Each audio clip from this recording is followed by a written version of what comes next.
Last episode में देखते हैं वो दोनों सिंक होल में होते हैं। फिर मिनो कहता दीवार पे काले धब्बे कैसा नोवा। और हम देखते हैं कैसा नोवा पंच मारने के लिए तैयार रहता है और कहता है रेजिनेंस, और दीवार पे जबरदस्त पंच मारता है जिससे दीवार भी टूटने लगता है। इससे फिल्म शॉक वेव से खुद को बचाने लगता है। तभी कोई कहता डेडालेस अगल माथा, डेडालेस अगल माथा, सभी चीजें आपस से जुड़ी हुई है। हम देखते उस पूरे सिंक होल में दरार पड़ने लगता है। ऊपर से दोनों डॉल ये सब देख रहे होते हैं। मोहन कहता सारी वाओ। फिल्म कहता डैम इट, क्या तुम पागल हो गए हो? तुम दीवार पर इस तरह क्यों पीट रहे हो? क्या हमें जिंदा दफनाने की कोशिश कर रहे हो या कुछ और?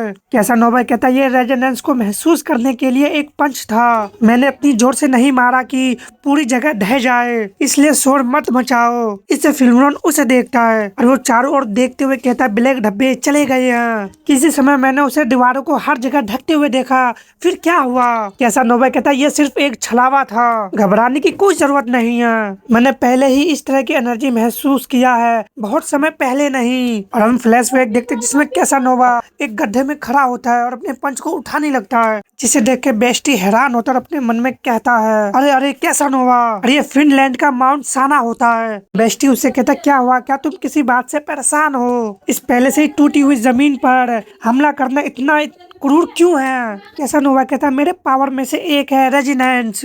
ये उन साउंड को सुनने की एबिलिटी है जो गुजर चुकी है और किसी भी जगह के इतिहास का पता लगाने में कैपेबल है। ये एक बात का उपाय है जो दर्शाता है कि ये माउंटेन कैसे डूबा। बेस्टी कहता धीमे आवाज, अनबिलीवेबल। कैसा नोवा तुम हमेशा की तरह कमाल हो, तो क्या तुमने कुछ सुना? कैसा नोवा कहता जरूरी नहीं, शायद इसलिए क्योंकि मैंने एक्सीडेंट जगह पे बहुत देर से पहुंचा। अब ज्यादा रेजिडेंस नहीं बचा था, इसलिए कोई साफ निशाना पकड़ना मुश्किल है किसी भी क्लू के लिए। धीरे से फिर हम देखते कुछ शैडो सा चीज से वहाँ पे अटैक होता है और कैसानोवा बताता है मैं पिकैक्स के अटैक को आवाज को सुन सकता हूँ। बेस्टी कहता है पिकैक्स, और कैसानोवा बताता कुछ समय पहले फिनलैंड में एक माउंटेन ढह गया था। ये एक बहुत बड़ा खुला जगह था जो बिना किसी वार्निंग का हुआ। मोहन ने मुझे साइट देखने का ऑर्डर दिया। जब बेस्टी और मैं उस जगह पे पहुंचे, जब हमें हेलुसिनेशन ने पकड़ लिया था, तब वो गहरे काले जैसे आकार नजर आए थे जिसे अभी अभी हमने सामना किया। फिर मुनो कहता है ऐसा बाकी जगह पे भी हुआ। कैसानोवा बताता है रेजिनेंस के जरिए मैंने उस समय की सिचुएशन का पता लगाने की कोशिश की, लेकिन पिक एक्स के घूमने आवाज के अलावा मुझे कुछ भी सुराग नहीं मिला। मैं अभी भी उस साउंड का मतलब नहीं समझ पाया हूँ, पर मैंने आज थोड़ा अलग और ज्यादा साफ झलक देख सका। फिर मुनो कहता है ज्यादा साफ झलक वो क्या है? कैसानोवा कहता है डेडालेस अलगमाथा। और हमें एक और न्यूमन को देखते जो कहने लगता है डेडालेस अलगाथा, सभी चीजें ओप्स के नींव बन जाएंगे। कैसानोवा कहता उस घिनौने चेहरे से साफ साफ पता चलता है कि वो कमांडर लेवल का अंडरवर्ल्ड से है। फिर मिनो कहता तो इसके पीछे जो लोग हैं वो कमांडर क्लास के अंडरवर्ल्ड है। कैसानोवा कहता एक मिनट रुको। फिर मिनो कहता खैर मुझे चलना होगा, मुझे बुरी फीलिंग्स सी आ रही है। इससे पहले कि चीजें खराब होने लगे यहाँ से चले जाना ही अच्छा होगा। और कैसानोवा से कहता है मेरा कपड़ा धोने का काम अभी बाकी है। तभी वो हैरान होता है क्योंकि कैसानोवा मिट्टी को उठाने लगता है और उसमें कुछ देखने लगता है और कहता है प्रीमिनो, तो ये वो था। और उससे कहता है चलो मोहन के पास चले, अगर मैं सही हूँ तो ये कोई नॉर्मल मामला नहीं है। फिर मुनो कहता मैं वहाँ क्यों जाऊंगा? क्या आप लोगों को मौत से लड़ते देखना चाहते हैं? तभी वो डोल नीचे को और उतरने लगता है और कहता है इसकी कोई जरूरत नहीं है। जिसे वो दोनों उसे देखते हैं और वो दोनों डोल वहाँ पे आके लैंड करते हैं। और कैसानोवा उससे कहता है, कैसानोवा कहता है डरपोक शार्लोप इस तरह के गड्ढे में खुद कभी कदम नहीं रखता, तो तुम मोहन हो। मोहन कहता तुम उस कूड़े के टुकड़े के साथ क्यों घूम रहे हो? फिल्म और भी भड़कते हुए कहता जबान संभालो, जब तक कि तुम नहीं चाहते कि तुम्हारे सभी पैर के तने वाले नौकर टुकड़े टुकड़े हो जाए। मोहन कहता मैं बहुत डरा हुआ हूँ, मैं तो कांप रहा हूँ। माफ करे, नहीं मैं सोच रही थी कि अगली बार मैं तुम्हें और सावधानी से बोलूंगी, जैसा कि मैं कभी ऐसा कहूँगा। तुम दिमाग के लिए कचरा बेवकूफ हो। क्या तुम इस बारे में तय हो कि क्या तुम सच में चाहते हो कि मैं वहाँ आ जाऊँ? कैसानोवा कहता है बेबी तुम दोनों चुप रहो, ये समय तुम्हारी बकवास सुनने का नहीं है। मोहन ग्रैंड पैरल कहाँ है? मोहन कहता पैरल वापस अमेरिका चला गया। वहाँ एक बहुत बड़ी घटना सामने आने वाली है। अमेरिका और हमारी दोनों टीम को बहुत तैयारी करनी है, इसलिए हमें तेजी से जुटाना होगा। और जरूरी बात यह है कि क्या तुम्हें कुछ मिला है? कैसानोवा कहता ध्यान से सुनो। सबसे पहले ये सिंक होल का घटना।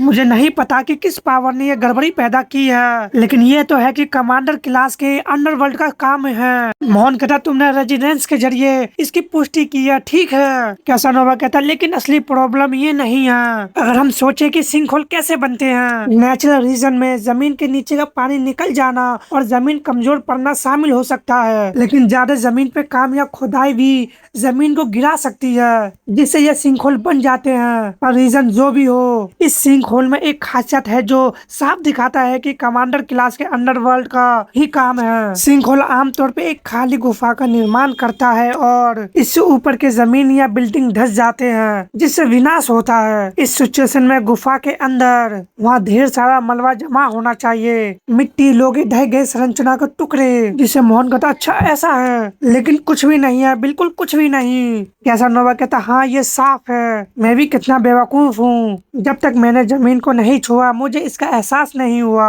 इस गुफा के अंदर कुछ भी नहीं बचा है, मानो मिट्टी को बाहर निकालने के बाद बस उसके जगह को एक खाली तौर पे छोड़ दिया हो। यहाँ कुछ भी नहीं है। इस तरह जब मैं साना माउंटेन की घटना को याद करता हूँ, अजीब बात यह है कि वहाँ भी कोई भी मलबा जमा नहीं था। माउंटेन मिट्टी के कमजोर या गीलेपन से नहीं डूबा, ये पूरी तरह से गायब हो गया, मानो इसे छीन लिया गया हो। फिरमिनो कहता ये बेतुका है। मोहन कहता इस बात पे सोचते हुए कि कैसे, हालांकि इस प्रकार की घटना में तेजी वृद्धि हुई है। और उनसे कहता ये हमारी सोच से भी कहीं ज्यादा गंभीर है। लापता लोग, संरचनाएं, चाहे वो जिंदा जीव हो या खुद नेचुरल, इसका मतलब है कि कोई चीज उन्हें कहीं दूर ले जा रही है। और हम देखते कुछ हेलीकॉप्टर जाने लगते हैं, और कोई कहता ऐसा लगता है कि हमने जो ट्रांसपोर्ट भेजा था वो आ गया है। मीटिंग के दौरान हमने स्पेशल वर्दी की संरचना, उपकार और भी चीजें तैयार कर ली है। आप ब्रेक रूम में जा सकते हैं और अपने आराम के अनुसार कुछ चुन सकते हैं। हमारे पास बातें करने या प्लान समझाने का ज्यादा समय नहीं है, हम सफर में ही बात जारी रखेंगे। यूरोप के सुपर ह्यूमन के राय के बाद यहाँ के सारे टीम अफसर चार्ली टोफो के दुश्मन पर हमला करने जा रही है। मंजिल है ग्रीनलैंड।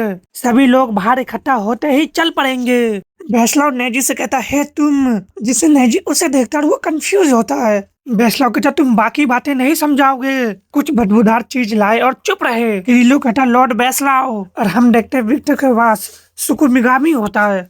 दानियांग कहते क्या तुम क्यों विक्टर के बारे में बात कर रहे हो, जिससे नेजी उसे देखता है। और हम फ्लैशबैक देखते कुछ समय पहले जापान में क्योटो के बाहर इलाके में, जहाँ पे नेजी नहा रहा होता है। तभी कोई कहता एक बहते बादल की तरह तैरते हुए हे, जिसे नेजी हैरानी से उस तरफ देखता है। और हम देखते हॉर्न क्यू वेक्टर का हालत काफी खराब कर चुका होता है और उससे कहता है क्या हो रहा है चुपीड। वह उसके मुँह से झाग निकल रहा है। सीनियर नेजी, उसने अपने मुँह से अचानक झाग निकालने लगा और अब उसके हर छींट से खून बह रहा है। मैं कसम खाता हूँ कि मैंने कुछ नहीं किया। नेजी उसे ही देख रहा होता और कहता ये क्या बदतमीजी है। हम देखते क्यू विक्टर का हालत धीरे धीरे खराब होने लगता है। हॉर्न उसे कह रहा है इसे बाहर निकालो, इससे पहले कि मैं तुम्हें गर्म वाटर टैंक में फेंक दूं। तभी क्यू विक्टर धीरे धीरे करके अपने आंखें खोल रहा होता है और नेजी उसे देख के हंस रहा होता है और कहता क्यू विक्टर क्या तुम होश में हो? ऐसा नहीं लगता कि वो नाटक कर रहा है, इसलिए क्या तुम खुद को मारने की कोशिश कर रहे थे? तुम मरोगे नहीं प्रीति। क्या तुम चाहते हो कि मैं तुम्हारे लिए ये करूं? क्यू विक्टर कहता मुझे इटरनल डैमेज हुई है, ये मेरी मर्जी नहीं थी। आप ये पहले से जानते हैं, लेकिन मैं 5 क्यू विक्टर का यूज करता हूँ, लेकिन अभी मुझे लगता है कि मैंने उनमें से 3 को खो दिया है। इस बात से नेजी भी हैरान होता है और क्यू विक्टर कहता है शायद झटका मेरे बॉडी में भी चला गया। नेजी कहता अच्छे से बताओ मुझे। क्यू विक्टर कहता रेड, येलो, ग्रीन, ब्लू और पर्पल। उनमें से रेड वाले उसे ऑल्म, जो कल ब्रेड कोर का मेंबर है, ऑस्ट्रेलिया मिशन के लिए लेकर गया था, लेकिन अब मेरे पास है। येलो वाले ओहारा म्यूजियम में है। बाकी के लिए ग्रीन, ब्लू और पर्पल के सभी क्यूब डिस्ट्रॉय हो गए हैं। नेजी कहता इटरनल फोर्स के कारण। क्या तुमने नहीं कहा था कि ये ट्यूब इतने अनोखे हैं कि इन्हें तब तक मिटाया नहीं जा सकता जब तक कि एक मास्टर के रूप में तुम्हारी इच्छा ना हो? क्यूब विक्टर कहता हाँ, मुझे नहीं लगा था कि मेरे क्यूब विक्टर इतने आसानी से कुचल दिए जाएंगे। मुझे एक बहुत ही ज्यादा विनाश की पावर महसूस हुई। ऐसा लगा था जैसे मेरे बॉडी के कुछ हिस्से फट रहे थे और मैं नहीं जानता हूँ कि ये किसने किया। इससे नेजी और भी हैरान होता है और क्यों विक्टर उसे बताता है रेड और येलो क्यूब से अलग। अजीब बात ये थी कि ग्रीन ब्लू और पर्पल वाले तो क्योंकि हम लॉर्ड सीड का सेवा करते हैं, लेकिन बाकी किंग का भी वफादार है। ये कोई समस्या नहीं थी कि लॉर्ड मोरेलस ने क्यूब के लिए, लेकिन मुझे नहीं पता था कि वो उन्हें कैसे यूज करना चाहते थे। वो तीनों बचे हुए क्यूब मैंने सुना था कि उन्हें अलग अलग किंग के इलाके में रखा गया था। नेजी के साथ जैसे हेडमैन बीच का आइलैंड जिसे हम क्रू आइलैंड कहते थे, तो क्या उन किंग में से हर एक के पास अपना अपना एरिया है? क्यों विक्टर कहता है बिल्कुल, वो सभी किंग हैं। इसका मतलब है कि वो दुनिया में है। फिर भी सिर्फ येलो और रेड कलर बचे हैं। इसका मतलब है उन लॉर्ड्स ने पर्सनली रूप से मेरा क्यूब को मिटा दिया। नेजी ये सब सुन रहा होता, फिर उससे कहता है येलो क्यूब के बारे में क्या? उन्होंने उसे मोजे डेजर्ट में क्यों फेंक दिया और उसे एक म्यूजियम में क्यों रख दिया गया? विक्टर कहता मैं भी इसे समझ नहीं पा रहा हूँ। ये भी लॉर्ड मोरालेस का ऑर्डर था। नेजी कहता मोरालेस, फिर से ये नाम बार बार आता रहता है। प्रेजेंट में नेजी कहता है इनह्यूमन क्यों विक्टर? वो फिलहाल हमारे साथ सहयोग कर रहा है। क्यों विक्टर काफी कुछ जानता है और मुझे लगता है कि वो अभी भी काम का है, इसलिए चिंता मत करो और थोड़ी नींद ले लो। बेस्लो इससे चिढ़ जाता है। तभी क्रिलो हंसते हुए कहता है तुम दोनों जैसे ही मौका मिलता है चुपके से गायब हो जाते हो। बस अब बहुत हुआ, चलो ब्रेक रूम को देख लेते हैं। हमें जाने के लिए भी तैयारी करनी है। अभी हम वहाँ पे कुछ मेंबर को देखते हैं जो कहने लगते हैं वो कब बाहर आ रहे हैं, ये मुझे मार रहा है। अगर फ्लाइंग अलायंस कुछ करते ही नहीं तो उनका क्या फायदा है? जरूर कोई वजह होगी। एक कहता अगर ये जैसम का ऑर्डर है तो हम अपना काम करेंगे। क्या तुमने आज जैसम के शेर को देखा? तुम्हारी वजह से जिंदगी आजकल काफी बढ़िया चल रही है। तो एक फैटी कहता ओ प्लीज मुझे क्रेडिट मत दो, मैंने तो बस एक ऐसा शेर बताया जो पड़ोसी का कुत्ता तक जानता है। दूसरी तरफ जैसम कहता अंदर आ जाओ, मेरा विला एक साथ आराम की जगह भी है और एक हाईटेक लैब भी। जूरी और हॉरन वहाँ की चीज को देखते हुए काफी एक्साइटेड होने लगते हैं और कहते हैं अमेजिंग। जैसम कहता ये सब डॉक्टर ऑर्लमैंड और बैन की टैलेंट का कमाल है, कपड़े सजावट से लेकर केमिकनेशन टेक्निक तक। और हॉरन एक सूट को देखते हुए काफी खुश होने लगता है। जैसम कहते सभी आइटम व्हाइट या प्लास्टिक रंग के डिजाइन किए गए हैं,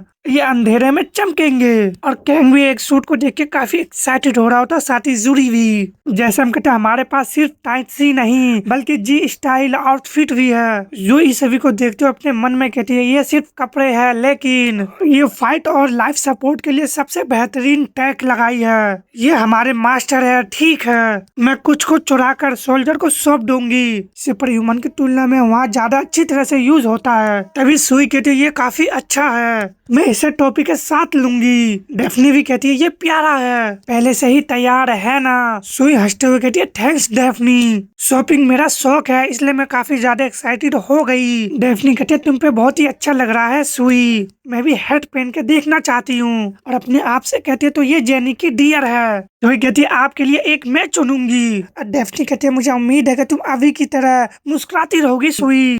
चिसाकी एक वॉच को देख के काफी एक्साइटेड हो रहा होता है और हॉरन एक सूट को पहनते हुए कहता है चिदोरी ये टॉप टियर टैग है, इसे आजमा कर देखिए। चिसाकी कहता तुम काफी भयानक लग रहे हो, तुम तो सबसे बुरे लग रहे हो, हाउ लेना। हॉरन उसे एक सूट देते हुए कहता है बस एक बार ट्राई करके देखिए, ये मैंने बिना किसी को बताए ले लिया क्योंकि मैं चाहता हूँ कि ये तुम्हारे पास हो। जब इसे मारा जाता है तो इसके चारों ओर से लाइट निकलने लगती है। चिसाकी कहता नो थैंक्स, इस चीज को मुझसे दूर रखो। और चिसाकी याद करता है कि सिगाहिरा ने कैसे उसको ये सूट दिया होता है। वो कहता है सच में जो मैं अभी पहन चुका हूँ ये सिगाहिरा ने मुझे दिया था, इसे पहनते समय कभी कभी मुझे उसका ख्याल आता है, मैं इसे बदलने का प्लान नहीं बना रहा हूँ। इसे हॉरन उसे देखने लगता है, उसके आंखों में भी आंसू आ जाते हैं जिसे वो पलट जाता है। चिसाकी कहता क्या तुम रो रहे हो? हॉरन कहता रो रहा हूँ, तुम पागल हो गए हो, जब तुम इस तरह के इमोशनल बम गिराने वाले हो तो हमें पहले से ही बता दिया करो, तभी कोई किसी को पकड़ लेता है। और ये विद्रोह होता है जो उसे देखता है। और हम देखते हैं जैसे इस बार भी उसके लिए एक सूट लाया होता है और कहता है मैंने तुम्हारे लिए लॉर्ड विद्रोह का स्पेशल रूप से बनाया गया गियर अलग से तैयार करवाया था। बीच वाला बटन दबाओ तो ये पसीना और नमी को जमा कर लेता है। विद्रोह कहता चुप रहो। जयसिंह बता ठीक है, इस बार पक्का तैयार हो जाओ, हम अभी। हम उन सभी को देखते हैं जो अपने अपने तौर पे तैयार हो चुके होते हैं। और बैसलाव कहता गिलास बहुत छोटा है, मेरे से तुम बदलो। किरिलो कहता मुझे लगता है कि ये भी छोटा हो गए। ये टैग तो कमाल की है, शू और चश्मे तो बिल्कुल भी कमाल के हैं। अभी नेजी भी हंसने लगता है और कहता कम से कम मौसम तो अच्छा है। और हम पायलट फेटी को देखते हैं जो कहता है इसके बारे में सोचो, क्या जैसम बियॉन्ड बायो के मार्केट सच में राष्ट्रीय प्रसिद्ध चुन जाएंगे। अगर ऐसा हुआ तो ये अपने सामने देख के हैरान होता है और बताया जाता है ये एक छोटा सा उम्मीद है जिसे सुपर ह्यूमन अलायंस कहा जाता है, आगे बढ़ेगी। फेटी कहता बहुत खूब, वो यहाँ है। बताया जाता खुद को लेकर उजाड़ और अंधेरे तूफान में। और हम देखते कैंग भी अपने सूट पहन चुका होता है, वो सभी जाने के लिए तैयार रहते हैं। नेक्स्ट सीन में हम एक आदिवासी को देखते हैं जहाँ पे हेलीकॉप्टर आता है और ये पास्ट का 2015 का सीन होता है जहाँ वो हेलीकॉप्टर आके नीचे लैंड करने लगता है। और ये ब्राजीलियन अमेज़न रेन फॉरेस्ट होता है और ये मोपे ट्राइब होता है। वो सभी उस हेलीकॉप्टर को देखने लगते हैं और कोई कहता है जल्दी से नीचे उतरे। और हम देखते हैं वहाँ पे काफी सारे सोल्जर आते हैं और ये आतंकवादी को रोकने वाले यूनिट होते हैं। तो एक सोल्जर कहता है मैं ज्यादा लंबी उड़ान जाने से पहले गोली खाकर मरना पसंद करूंगा। दूसरा कहता है क्या तुम चाहते हो कि मैं तुम्हें गोली मार दूं? अपना सिर यहाँ रखो दोस्त। और हंसने लगता है। और ब्लैक कहता है क्या हमें यकीन है कि हम सही जगह पर आए हैं? इन सब बातों से ऐसा लगता है कि हमने गलत दरवाजा खटखटाया है। तभी एक बंदा कहता है अरे नहीं, आप सही जगह पे आए हैं। जैसे वो बंदा उसे देखता है और कहता है क्या तुम ईथन हो? ईथन कहता हाँ ये मैं हूँ, इतनी दूर आने के लिए थैंक्स। सोल्जर माफ करे लेकिन आप सभी को पहले कीटनाशक प्रोसेसर से गुजरना होगा। ब्लैक कहता अरे ओ क्या नरक। ईथन कहता जब तुम अपनी वर्दी उतार दोगे तो हम थोड़ी देर के लिए पीछे मिलेंगे। तो कोई कहता हमें जल्दी से खाना खिलाओ, क्या तुम खिलाओगे? अभी एक कहता ये सुनो, एक गोली कंधे में दूसरी फसली में लगभग चेकी के हाथों मारा गया, मैं तुम्हें बता रहा हूँ। तो एक हंसते हुए कहता ऐसे पुराने दरवाजे से बाहर कूदने पर यही सजा मिलेगी बेवकूफ। एक कहता मैंने दरवाजा खोलने से पहले कहा था आ रहा हूँ। तो दूसरा कहता हाँ जैसे इस अफरा तफरी में कोई तुम्हारी बात सुन सकता था, उस बेवकूफ को तो हेडशॉट मार देना चाहिए थी। तो एक कहता हादसा की संख्या बढ़ती जा रही है। ईथन कहता हाँ सर, ये समरी सिंपल है, जंगली जानवर द्वारा हमला किया गया। मियोपे ट्राइड और बाकी जनजाति इस रीजन से संघर्ष कर रही है और क्योंकि वो खुद इसे हल नहीं कर सके इसलिए हमारी ऑर्गेनाइजेशन ने हस्तक्षेप किया, लेकिन हालात और बदतर हो गए। ब्लैक कहता सबको बाहर निकाल लिया गया, जनजाति लोग का संगठन। ईटन कहता यहाँ तक कि वो पेशेवर शिकारी भी जिन्हें हमने काम पे रखा था। इसके अलावा अब दूसरी टीम जो हालात देखने के लिए भेजी गई थी वो भी गायब हो गया है। मामला बहुत ही सीरियस है। लेकिन कहता मुझे इससे पहले एक पिक्चर मिल गया था, काफी बड़े एनाकोंडा, अरापियामा और आदमखोर कैमन। कहा जा रहा है कि अमेज़न के जनजाति पर म्यूटेंट बुल शार्क और अनजान इंसान को खाने वाले जीव हमला कर रहे हैं, पर यहाँ के सोल्जर बस शिकायत कर रहे हैं। इससे ईटन हैरान होता है। जैसा कि तुम जानते हो कि हम दुनिया की सबसे बड़ी आतंकवादी विरोधी टीम है, हमने अभी एक बड़ा मिशन खत्म किया है और घर लौटने का ऑर्डर मिल गया था। तो सब पूछ रहे हैं आखिर हम यहाँ किसी चीज का शिकार करने में क्यों फंसे हैं। रेड हेयर वाला कहता है वो चिपकली जैसे चीज जो भी हो कि हमें अभी उसे देखना चाहिए, किसी इन्फॉर्मेड शूटिंग गेम की तरह है। और वो लोग ऐसे ही काफी सारे बातें करने लगते हैं। तभी वहाँ पे एक डॉग आता है जो भौंकने लगता है, जिसे रेड हेयर वाला नाइफ को उठाने लगता है और कहता कोई जरूरत नहीं, मेरे कान कुछ समय से जल रहे हैं, वो कमीना मौत की भीख मांग रहा है। तभी एक बंदा कहता है रेड बालों वाले, जिसे वो सभी उसे देखता है। ये कैन वोंग होता है जो कहता है चाकू नीचे रख दो, और यही हमारा बी है, जिसे वो सभी घबरा जाते हैं और कहते हैं क्या। और एक बंदा कहता है हाँ सर, चलो सब शांत हो जाए, अब भाई बस एक सेकंड के लिए चाकू नीचे रख दो, क्योंकि वैसे भी वो लोग हमारी टीम के असली मेंबर नहीं हैं, उन्हें तो बस इस मिशन के लिए अस्थायी कमांडर और वाइस कमांडर बनाया गया है, बस एक दिन सह लो। इसे चैकी कहता उसने उस कमीने को व्हाइट कमांडर की ताकत दे दी। एक कहता खैर वो स्किल्ड है, चैकी बेहतर होगा कि उसके साथ झगड़ा ना किया जाए, उनके फैमिली को आतंकवादी ने मार डाला, वो स्किल्ड है लेकिन लापरवाह नहीं, एक पतंगे की तरह आग पर उसने अपने बच्चे और पत्नी दोनों को खो दिया है, इसलिए जब वो रोता है तो उसे अब कुछ भी फर्क नहीं पड़ता, या ऐसा वो कहता है। तभी ब्लेक कहता वो चीज क्या है जिसे ईथन उसे देखता है, कहता है वो एक मॉडल है। हम देखते हैं उसके सामने आदिवासी प्रे कर रहे होते हैं। ईथन कहता है वो गॉड है जिस पर यहाँ के आदिवासी यकीन करते हैं। ऐसा कहा जाता है कि जब वो मुश्किल का सामना करते हैं तो ये प्रकाश की तरह प्रकट होते हैं, फिर अचानक गायब हो जाते हैं। शायद ये कुछ नई एज का अंधविश्वास हो, लेकिन वो इस पे भरोसा करते हैं। और हम एक फैमिली को देखते हैं जिसमें एक बच्ची कहती है पापा पापा आपको ज्यादा मैं पसंद हूँ या माँ, और कोई कहता है मैं तुम दोनों को पसंद करता हूँ। और वो बच्ची कहती है मुझे डैड से ज्यादा मॉम पसंद है, और वो कहता है मुझे मॉम से ज्यादा एली पसंद है, क्योंकि डैड ने मुझे गले लगाया तो माँ को भी गले लगाना चाहिए। तभी कोई आवाज लगाता वॉइस कमांडर, और हम देखते ये बी होता है जो सपना देख रहा होता है। तभी बी बाहर आते हुए कहता है पैडी पैडी कहता है यहाँ बहुत गड़बड़ी है। जैकी और उसके टीम वो पागल लोग सुबह होते ये कहते हुए निकल पड़े कि वो पहले इसे खत्म करेंगे। यहाँ तक कि कमांडर से भी संपर्क टूट गया। और हम फॉरेस्ट का सीन देखते हैं जहाँ पे वो लोग आगे बढ़ते हैं। वो लोग काफी सावधानी से आगे बढ़ रहे होते हैं। तभी एक बंदा कहता है ये पैडी है, मैं कमांडर के साथ हूँ, जवाब देना। तभी कहता कोई कैन, जिसे पैडी और बी हैरान होते हैं। और हम देखते उस बंदे का हालत काफी खराब होता है और कहता वापस चले जाओ, ये पहले से ही यहाँ है। हम देखते उस बंदे का आधा बॉडी ही खत्म हो चुका होता है। वो बंदा कहता पैडी कैन और करीब मत आओ, कोई बात नहीं, हेडक्वार्टर को जंगल से बाहर निकालने के लिए कहो। और हम देखते बाकी मेंबर भी काफी बेरहमी से मरे पड़े होते हैं। और वो बंदा हाफते हुए कहता कुछ तो आ रहा है, जल्दी करो, ये जगह जल्द ही नर्क बन जाएगा। इस बात से पैडी भी हैरान होता है। हम देखते पैडी के पीछे एक इनह्यूमन आ जाता है, बीच चिल्लाते हुए कहता पैडी। तभी वो पैडी का बॉडी पे अटैक कर देता है, जिससे बी के चेहरे पे ब्लड का छींटा पड़ता है। और वो भी अपना नाइफ को निकाल लेता है और कहता क्या ये एक सपना सच हो गया है। और ये गन होता है जो उस पर तान देता है और कहता अगर शायद मेरे सिर पे बिजली गिर जाए या अगर वॉर में मुझे गोली लग जाए